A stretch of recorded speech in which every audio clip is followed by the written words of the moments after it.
My name is Megan, and today I'm going to show you how you can use some of the digits of pi and some graphing techniques to create a beautiful pi city.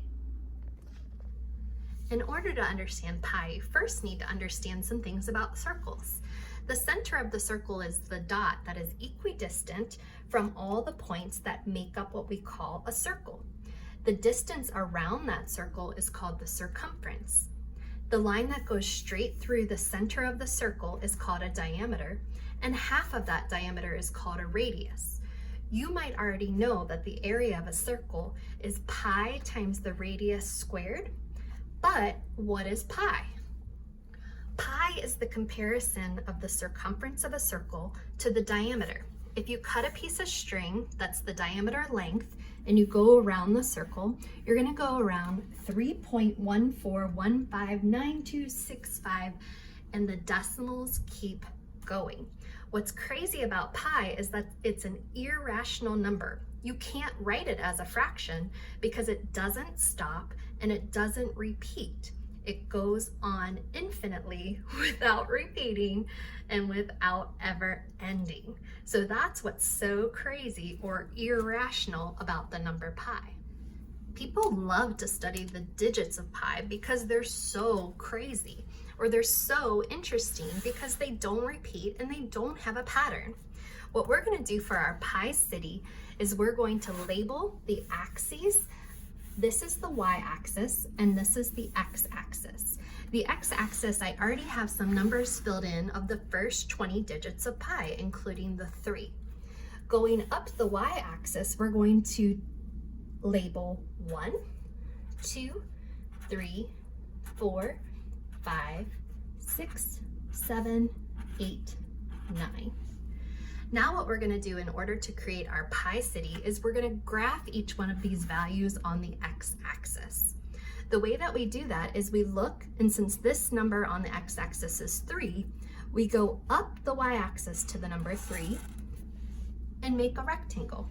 Then we can fill this rectangle in. For the next value, 1, we're going to go to the spot 1 and make another rectangle, and we'll fill this in.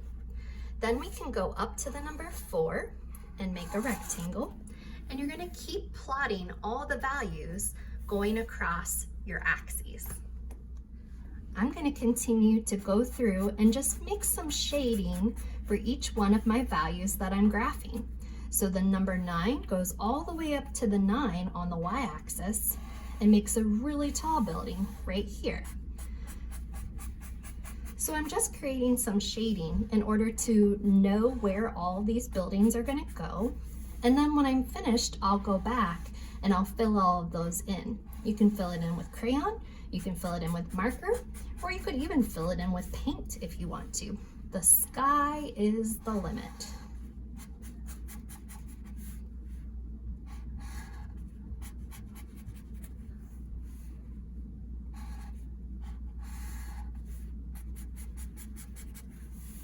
How are you doing on your graph? I've just finished creating my graph, so now I'm really going to dive into some of my creativity. I'm going to take some other colors, and I think I'm going to make like a sunset behind my buildings. I'm going to leave my buildings black, and I will fill them in a little bit more, but I'm going to use some of my sunset colors like oranges and reds and yellows and pinks to kind of paint behind these.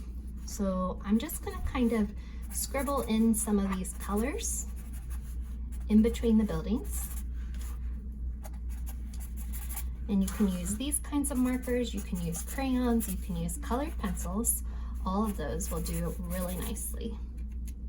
And then maybe I add in some extra red.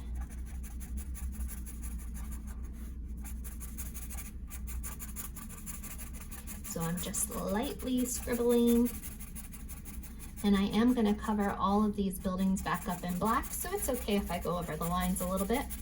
I'll catch that later. So this is a sunset, or it could be a sunrise even, early in the morning. And I have an orange and a yellow to work with too. So I'm going to put some orange up top. I'm doing some bigger scribbles this time.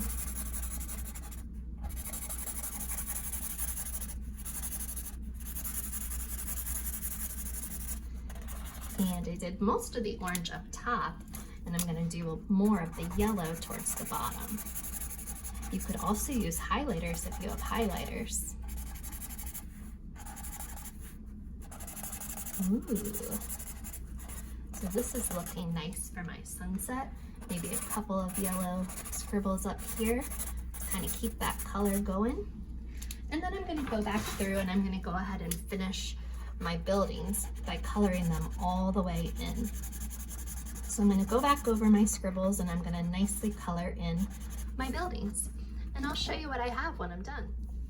I've completed my pie city, and I love these black buildings with that beautiful sunset in the background. I can't wait to see what kinds of pie cities you are able to make.